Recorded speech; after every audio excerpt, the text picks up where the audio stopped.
नमस्कार सभी को। मैं Sumita Shritara school of wellbeing से और मेरे साथ हैं श्रीतारा की फाउंडर और relationship expert Shanti Bhava, retired associate professor Delhi university. आज की वीडियो बनाते हुए मन बहुत भारी है। मन नहीं था, ना ही शब्द थे, पर बहुत से लोगों के क्वेश्चन आए और प्रश्न ऐसे थे कि तुरंत जवाब देना जरूरी लगा। पहला प्रश्न आया है पुणे से अविनाश का कि मैम, आपने श्रीतारा के एक वीडियो में कहा है कि life is not always fair, पर फिर भी जीवन सुंदर है, जीना वर्थ है। पर एक के बाद एक दर्दनाक घटनाओं ने दिल को जैसे दहला सा दिया है। अभी कुछ समय पहले पहलगाम की घटना से मन दुख से भरा था। फिर न्यूज में आया कि मेघालय में एक कपल गायब हो गया। फिर उनमें से एक की डेथ की खबर, और फिर पता लगा कि उसी की वाइफ ने अपने ही हस्बैंड का मर्डर करवाया। इससे मन में उथल पुथल चल ही रही थी कि एक प्लेन क्रैश में 250 से भी ज्यादा लोगों की मृत्यु ने तो जैसे दिल को दहला सा दिया। सही कह रही हो सुमिता। इन खबरों से मन भारी हो ही जाता है। जबकि हम सब जानते हैं कि मृत्यु और जीवन सिक्के के दो पहलुओं की तरह जुड़े हैं। जीवन मिला है तो मृत्यु तो होगी ही, लेकिन समय से पहले किसी अपने की मृत्यु का हमें बहुत दुख होता है। वो रियल दुख है। ऐसे में दिल रोता है और दिल कहता है कि ना हाथ थाम सके, ना पकड़ सके दामन। बहुत करीब से उठकर चला गया कोई अपना। लगता है कि ये हो कैसे गया, अभी था और अभी नहीं है। कोई अपना जब समय से पहले ही चला जाता है तो वो दुख हमारे साथ जीवन भर चलता है। किसी की अनटाइमली डेथ से फाइनेंशियल या फिजिकल दिक्कतें ना भी हों तो भी दुख बहुत होता है। सबको पता है कि सबको मरना है, पर मृत्यु का दुख इतना गहरा और डर इतना गहन होता है कि हम मृत्यु के बारे में बात भी नहीं करना चाहते। दूसरा प्रश्न आया है कि क्या मैम, आप मृत्यु से नहीं डरती?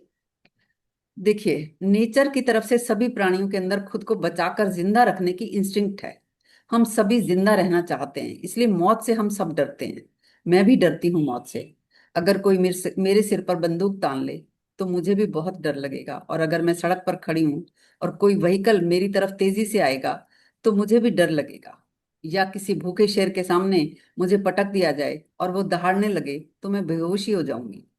निश्चित ही पहलगाम में जिनकी मृत्यु हुई या प्लेन क्रैश में जो भी लोग थे, वो भी डरे ही होंगे। डर सभी को लगता है। इस मामले में हम जानवरों से बहुत सिमिलर हैं। उनको भी किसी लाइफ थ्रेटनिंग पोजीशन में डाल दो तो बहुत डरते हैं। पर हम जानवरों से एक मामले में अलग भी हैं एक तरह से। एक डिफरेंस है, वो ये कि हम मौत के बारे में सोच सकते हैं और वो मौत के बारे में सोच नहीं सकते। और क्योंकि हम सोच सकते हैं, इसलिए जैसी ऐसी खबर आती है तो हमारे मन में डर का भाव भी साथ साथ आ जाता है। सही कह रही हैं आप। और हम लोग तो दूर से बात कर रहे हैं, सिर्फ विचार कर रहे हैं, और जो लोग, जो परिवार इन हादसों का हिस्सा हैं, वो तो पूरी लाइफ इस ट्रॉमा से निकल पाए ये नामुमकिन सा लगता है। उनकी मेंटल स्टेट तक पहुंचा ही नहीं जा सकता। उनके दुख से मेल खाने वाले शब्द नहीं है मेरे पास। तीसरा प्रश्न एक 50 इयर्स की लेडी का आया है। उसका कहना है कि मैं कल वाले हादसे से बहुत डर गई हूँ। मुझे मरने से पहले ही बहुत डर लगता था। अब तो डर के मारे मेरे शरीर से जैसे जान ही निकल गई है। मुझे लगता है कि मैं फ्लाइट में कभी शायद बैठ ही नहीं पाऊंगी। समझ में नहीं आता कि क्या करूं। देखो सुमिता, जैसे कि मैंने पहले भी कहा कि हम ह्यूमंस ही हैं जो मौत के बारे में सोच सकते हैं और मौत की बात भी कर पाते हैं। अब सोचने का होना तो फायदा चाहिए, पर तुम इस सोचने का नुकसान उठा लेते हो। क्यों? क्योंकि तुम पूरा नहीं सोचते, आधा अधूरा सोचते हो। सोचते भी हो और सोचने से डरते भी हो। या कह सकते हैं कि तुम सोचना चाहो ना चाहो, मृत्यु के विचार तुम्हें आते ही हैं, पर तुम उनसे दूर भागते हो। जबकि हमारे मन की संरचना यानी हमारे मन का स्ट्रक्चर ऐसा है कि ये मन समझता भी है, अगर तुम इसे समझाओ तो। और समझने के लिए पूरा सोचना होगा। तभी समझ में आता है कि जिसे हम बदल ही नहीं सकते, उसे स्वीकार ही करना होगा। और जब कभी भी कोई डर लगे तो ये इशारा होता है कि कुछ कर सकते हो तो कर लो। जैसे सड़क पार कर रहे हो तो कोई वाहन तुम्हारी तरफ आ रहा है तो डरो भी और करो भी, यानी हटने का एक्शन भी लो। और ये अपने आप भी होता है क्योंकि हमारे अंदर खुद को जिंदा रखने की इंस्टिंक्ट भी तो है। पर अगर कुछ कर नहीं सकते तो फिर डरना क्यों है? कुछ करें भी ना और सिर्फ डरते रहें तो हम जिंदा होते हुए भी तो मरे हुए ही हैं। अगर आप खुद को अपनी मृत्यु का याद दिलाते रहें, इस बात को गहरा होने दें इसे हर पल याद रखें कि आप कभी भी मर सकते हैं।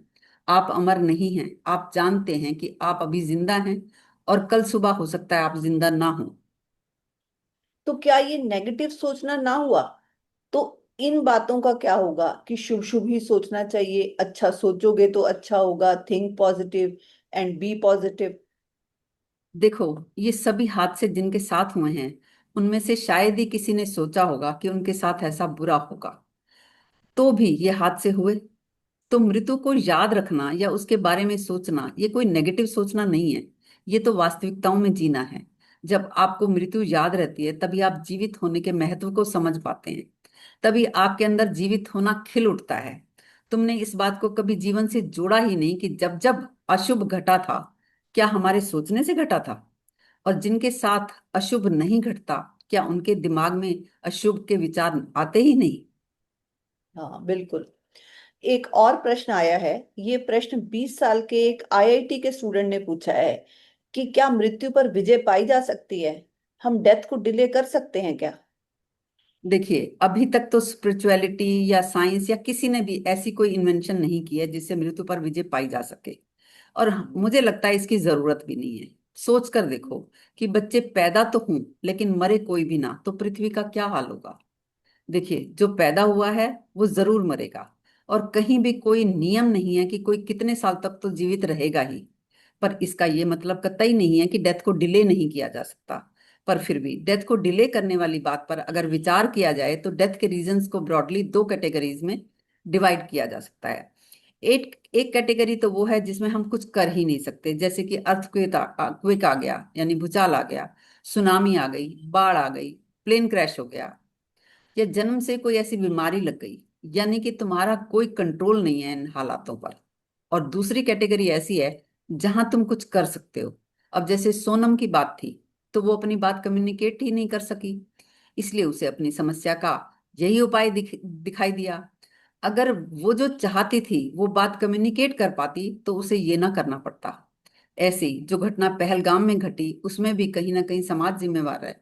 और ऐसी जो बच्चे ड्रग वगैरह की गलत आदतों में पड़ जाते हैं या पढ़ाई और कैरियर का प्रेशर लेकर सुसाइड कर लेते हैं, उनके लिए भी समझा जा सकता है, कुछ किया जा सकता है। तो जहां भी कुछ किया जा सकता है तो कर लिया जाए। और अगर हम कुछ कर ही नहीं सकते तो ये फिर डरने की नहीं, समझने की बात होगी। और मृत्यु के डर की बात को समझने के लिए आप हमारे चैनल पर 3 एपिसोड्स की एक प्लेलिस्ट सुन सकते हैं जिसका टाइटल है फियर ऑफ डेथ। उसका लिंक आपको डिस्क्रिप्शन बॉक्स में मिल जाएगा। अंत तक सुनने के लिए धन्यवाद। ये जो समझने और कुछ करने की बात अभी मैम ने की, इस बात का हमारा यह मतलब है कि अगर हम जीवन और मन के स्वभाव को समझ लें, तभी हम अपनी फीलिंग्स को, थॉट्स को, सिचुएशंस को प्रोसेस कर पाएंगे। अहमदाबाद की घटना एक एक्सीडेंट थी, उसे टालना भले ही किसी के हाथ में नहीं था, पर भविष्य में पहलगांव या मेघालय जैसी घटनाओं का दोहराव ना हो, हमारे बच्चे ड्रग एडिक्शन और सुसाइड की डायरेक्शन में ना जाएं, इसके लिए हम आने वाली जनरेशन के लिए प्रयास अवश्य कर सकते हैं। यही उद्देश्य है श्री तारा के इमोशनल लिटरेसी प्रोग्राम का। Thank you so much.